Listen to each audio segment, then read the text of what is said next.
खुलुमबाय गोदान भिडिअआव गासैखौबो बरायबाय। एलपि इउपिनि फोरोंगिरि टिचार एस्पिरेन्टफोरनि थाखाय गोजोनथाव बाथ्रा। सिटेटनि थाखाय नटिफिकेसन ओंखारबाय। नाथाय बर' मिडियामनि फरायसाफोरनि थाखाय दुखुनांथाव बाथ्रा। मानोना देग्लायबो सिटेटआव बर' रावा साबजेक्ट महरै थिसनजायाखैसै सिबिएसइजों। बे जोंनि थाखाय दुखुनांथाव।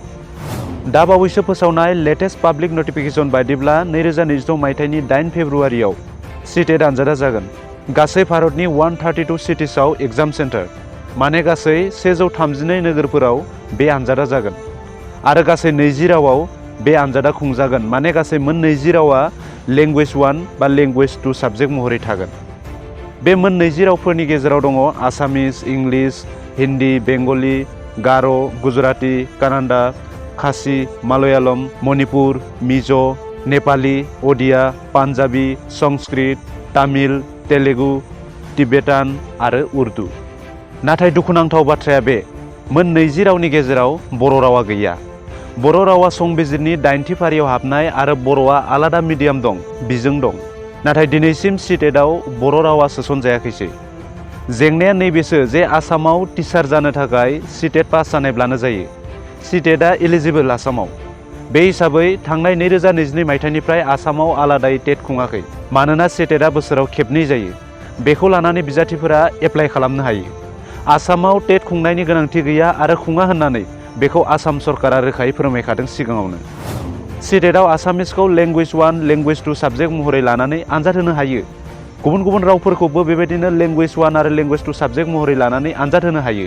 आरो एलपि इउपिनि टिचार रिक्रुटमेन्ट फैयोब्ला सिटेट पास जानायब्लानो एप्लाइ खालामनो हायो। दा जेंनाया बर' बिजोंनि फरायसाफोरनि थाखाय। फारसेथिं आसामाव आलादा टेट खुङा आरो फारसेथिं सिटेटआव बर' लेंगुवेजआ साबजेक्ट महरै गैया। बेबायदियाव जायफोर बर' बिजोंनि फरायसा, जायफोर बर' बिजोङाव फरायनानै फोरोंगिरि जानो सानदों, बिसोरनि गोबां खहा जादों। बर' बिजोंनि फरायसाफोरा सिटेटआव आसामिस नङाब्ला हिन्दी साबजेक्ट लानानै आनजाद होनो गोनां जायो, जेराव पास जानो थाखाय गोब्राब जायो। आरो पास जायोब्लाबो रिक्रुटमेन्टआव बर' बिजोंनि फरायसालियाव एप्लाइ खालामनो हाया। मानोना टेट एबा सिटेटआव लानाय लेंगुवेज 1 आरो लेंगुवेज 2 खौ नायनानैसो मिडियामखौ सेलेक्ट खालामनांगौ जायो। अब्ला सिटेटआव बर' रावानो गैयाब्ला जों बर' बिजोंनि फरायसाफोरा मा जागोन, बहा एप्लाइ खालामगोन? जायफोर एस्पिरेन्टफोरा, जायफोर बिजाथिफोरा 2019-2022 नि टेटखौ उथ्रिनो हायाखैमोन, जायफोरा गोदानै DLED BEd पास जानाय, बिथांमोना एलपि इउपि टिचार रिक्रुटमेन्टनिफ्राय बन्सित जानो गोनां जादों। बेफोर जों बर' बिजोंनि फरायसाफोरनि थाखाय दुखुनांथाव। गुबुन बिजोंनि फरायसाफोरा गासिबो सुबिदाखौ मोन्दों, नाथाय बर' बिजोंनि फरायसाफोराल'सो बेवहाय बन्सित जादों बर' रावा सिटेटआव सोसनजायैनि थाखाय।